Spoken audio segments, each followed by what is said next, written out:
was a sight for my soul.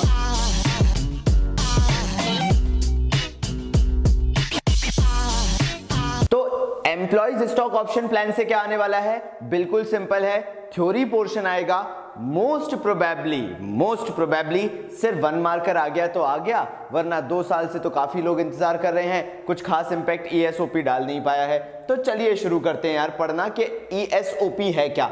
ये एक employ stock option plan है, मतलब हम अपने एम्प्लॉयज को ये ऑप्शन देते हैं कि आप कंपनी के शेयर्स खरीद सकते हैं। एम्प्लॉयज को स्टॉक का ऑप्शन देना, स्टॉक मतलब होता है शेयर्स, ठीक है। एम्प्लॉयज को स्टॉक का ऑप्शन दे दिया।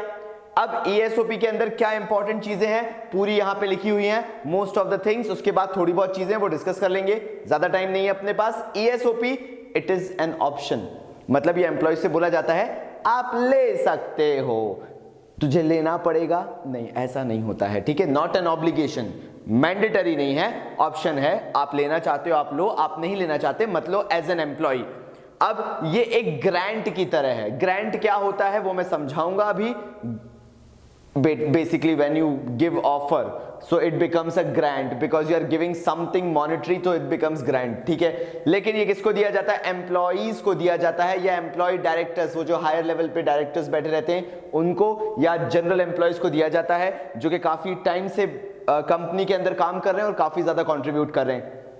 इसके लिए उन्हें सब्सक्राइब करना पड़ता है शेयर्स के लिए, और बेसिकली वो जो सब्सक्रिप्शन होता है, जो एम्प्लॉइज को हम शेयर्स देते हैं, वो कंपैरेटिवली मार्केट वैल्यू से कम वैल्यू पे एम्प्लॉइज को देते हैं। And why employees wants to buy? Because maybe that company is too awesome. So basically वो जो प्राइस है वो कंपैरेटिवली लोअर होती है, जैसा मैं बता भी रहा था, और वो कंपनी काफी ऑसम होती है। ऑसम होने का मतलब है कि वो कंपनी ऐसी होगी जिसके शेयर्स हर कोई खरीदना चाहता है, और मार्केट में उसके शेयर्स इतनी आसानी से मिलते नहीं है। तो जब एम्प्लॉइज को बोला जाता है कि आपको हम शेयर्स दे रहे हैं, तो एम्प्लॉइज लाइक हाँ आप हमें दे रहे हो, बिल्कुल हम ले लेंगे। क्यों? क्योंकि काफी ऑसम कंपनी होती है, जैसे इन्फोसिस हो गई। इन्फोसिस में जनरली एम्प्लॉइज को मोटिवेट ऐसे ही किया जाता है, उनको शेयर्स दिए जाते हैं, एम्प्लॉइज फील्स मोटिवेटेड बिकॉज उन्हें ये लगता है कि ऑर्गेनाइजेशन का पार्ट उन्हें माना जा रहा है। And believe me when it comes to Infosys shares, भाई उनकी प्राइस इतने टाइम में किस लेवल पे पहुंच चुकी है आप नहीं जानते, ठीक है। तो आगे बढ़ते हैं। आगे हमें क्या देखना है इसके अंदर कि जो ईएसओपी होता है, एम्प्लॉइज स्टॉक ऑप्शन प्लान है, ये पार्ट है स्वेट इक्विटी शेयर्स का। नाउ स्वेट इक्विटी शेयर्स क्या होते हैं? बेसिकली स्वेट इक्विटी शेयर्स वो शेयर्स होते हैं जो आप जनरली इशू करते हैं अपने एम्प्लॉइज को, प्रमोटर्स को, वगैरह वगैरह, उनकी कंसिडरेशन के लिए, मतलब basically what ever they did उसके लिए। Now ESOP is a part of sweat equity shares. Why ESOP is a part? Because sweat equity shares is a broader concept because it can be issued to promoters as well. और ESOP generally सिर्फ employees के लिए है, ठीक है। Sweat equity shares के अंदर आप उसको प्रमोटर्स को भी इशू कर सकते हो, ठीक है। ESOP जो है authorised bye a special resolution. ESOP के लिए आपको एक स्पेशल रेजोल्यूशन पास करना पड़ता है कि आप किस कौन कौन से एम्प्लॉइज को वो इशू करोगे, किस प्राइस पे इशू करोगे, कितनी प्राइस लोअर होगी, और वेरियस टर्म्स एंड कंडीशंस उस रेजोल्यूशन के अंदर आपको इसको शो करनी पड़ती है, ताकि वो प्रॉपर कंसिडरेशन के साथ प्रॉपर तरीके से इशू हो, किसी तरह का फ्रॉड ना हो। इसको आप नोट कर लो, मैं जब तक आता हूं।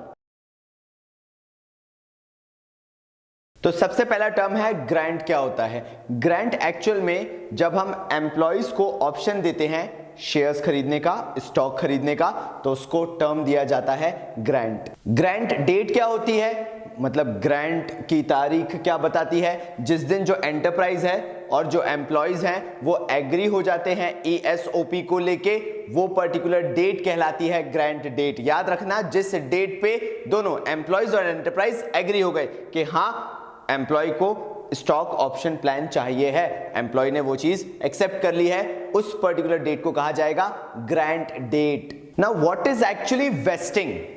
वेस्टिंग एक कंप्लीट प्रोसेस है जिस प्रोसेस के तहत एम्प्लॉइज को ये ऑप्शन दिया जाता है कि वो स्टॉक में बेसिकली अप्लाई कर सकते हैं। तो फिर ग्रांट क्या होता है? जो ऑप्शन दिया वो ग्रांट है। वेस्टिंग वो जो पूरे प्रोसेस के थ्रू एम्प्लॉय को गुजरना पड़ता है एम्प्लॉयज स्टॉक ऑप्शन प्लान को एक्चुअल में एक्सेप्ट करने के लिए, वो टोटल प्रोसीजर जो है वो वेस्टिंग कहलाता है। ऑप्शन दिया ग्रांट, ऑप्शन को जो पूरा फॉलो अप किया ना वो बन गया, जी हां, वेस्टिंग। ठीक है, चलिए आगे बढ़ते हैं। अब भाई नेक्स्ट आया कि वेस्टिंग डेट क्या होती है। तो जैसा आपने ग्रांट डेट पढ़ी है कि ग्रांट डेट के अंदर वो टर्म्स एंड कंडीशंस एक्सेप्ट कर लेते हैं, कंपनी को भी पूरी टर्म्स एंड कंडीशंस एक्सेप्टेबल हैं और एम्प्लॉय को भी पूरी टर्म्स एंड कंडीशंस एक्सेप्टेबल हैं, दोनों एक्सेप्ट कर लिए।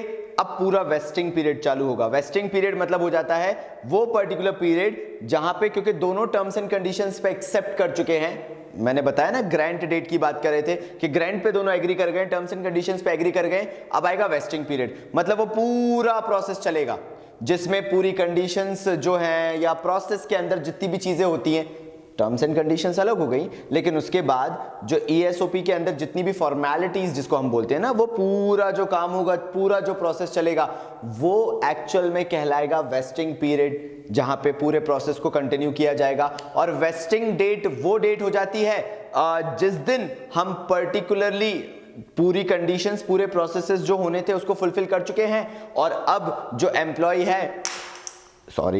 एम्प्लॉय जो है वो शेयर्स को एक्सेप्ट कर लेगा, he is actually entitled to receive the shares basically, तो वो कहलाएगा वेस्टिंग डेट। पीरियड मतलब प्रोसेस का, जिस दिन पूरा खत्म होने के बाद डेट आएगी, तारीख आएगी, वो हो जाएगी वेस्टिंग डेट। ग्रांट डेट जब टर्म्स एंड कंडीशंस एक्सेप्ट हुई थी, उसके बाद प्रोसेस चालू हुआ, जिस दिन प्रोसेस खत्म हुआ और एम्प्लॉय को शेयर्स मिलने वाले हैं, वो वेस्टिंग डेट हो गई है। ठीक है, नेक्स्ट। तो यार अब क्या हुआ, अब एम्प्लॉय एक्चुअल में एंटाइटल्ड है शेयर्स के लिए। अब एंटाइटल्ड है तो कुछ तो करना पड़ेगा, तो जो एम्प्लॉय है वो अपने इस राइट को अब फॉर्मली एक्सरसाइज कर सकता है। तो एक्सरसाइजिंग क्या होता है, जब वो बंदा जो एम्प्लॉय है वो एक्चुअल में अपने राइट को वेस्टेड इन हिम क्यों, क्योंकि उसने पूरा प्रोसेस कंप्लीट कर लिया है, तो उसका वो अधिकार बन चुका है कि अब उसको बस कुछ नहीं करना है, अप्लाई करेगा, उसको शेयर्स दे दिए जाएंगे, बिकॉज जितना भी फॉर्मेलिटीज और प्रोसेस था वो वेस्टिंग पीरियड के अंदर वो वैसे ही निपटा चुका है। तो फाइनली एक्सरसाइजिंग मतलब अब वो अपना राइट जो है, यानी वेस्टेड इन हिम मतलब उसके पास जो अधिकार आ चुका है, वो जो एप्लीकेशन देगा उसको नाम दिया जाएगा एक्सरसाइज या एक्सरसाइजिंग। उसके बाद एक्सरसाइजिंग पीरियड क्या होता है, बेसिकली जब से वो अप्लाई करता है और जब तक उसको शेयर अलॉट नहीं हो जाते हैं, तो वो बेसिकली एक्सरसाइजिंग पीरियड कहलाता है। फिर आता है एक्सरसाइजिंग प्राइस। एक्सरसाइजिंग प्राइस वो एक्चुअल प्राइस होती है जो एम्प्लॉय को पे करनी पड़ेगी ताकि उसको शेयर्स दिए जा सके, बट ऑब्वियसली वो जो प्राइस होगी वो मार्केट वैल्यू से कंपैरेटिवली कम होगी, उसको लोअर प्राइस पे शेयर्स मिलेंगे, तो वो एक्सरसाइजिंग प्राइस हो गई। Finally value of option. Value of option actual में क्या होता है, मान लो मार्केट रेट शेयर्स का 10 रुपए चल रहा था और एम्प्लॉय को वो share for example may be 8 rupees में मिल गया, तो एम्प्लॉय को 2 रुपए सस्ता मिला, और वो जो 2 रुपए है वो वैल्यू ऑफ ऑप्शन कहलाई। मतलब वो उसने उससे वैल्यू डिराइव कर ली कि अगर मार्केट में नॉर्मली अपनी कंपनी के शेयर्स जाके खरीदता तो उसे 2 रुपए महंगे मिलते, लेकिन अभी 2 रुपए जो सस्ते मिले हैं शेयर्स पर शेयर वैल्यू, वो वैल्यू ऑफ ऑप्शन कहलाई। The value he derived, the value he got, the benefit, the advantage he got out of the shares. बस इसके अंदर ESOP के अंदर इससे ज्यादा कुछ नहीं पूछा जाएगा। आई होप आपको समझ में आ गया होगा। चलिए तो मिलते हैं हमारे नेक्स्ट वीडियो में। अकाउंट्स में हम आपकी मदद करते ही रहेंगे। तब तक के लिए बाबा जी की तरफ से धन्यवाद।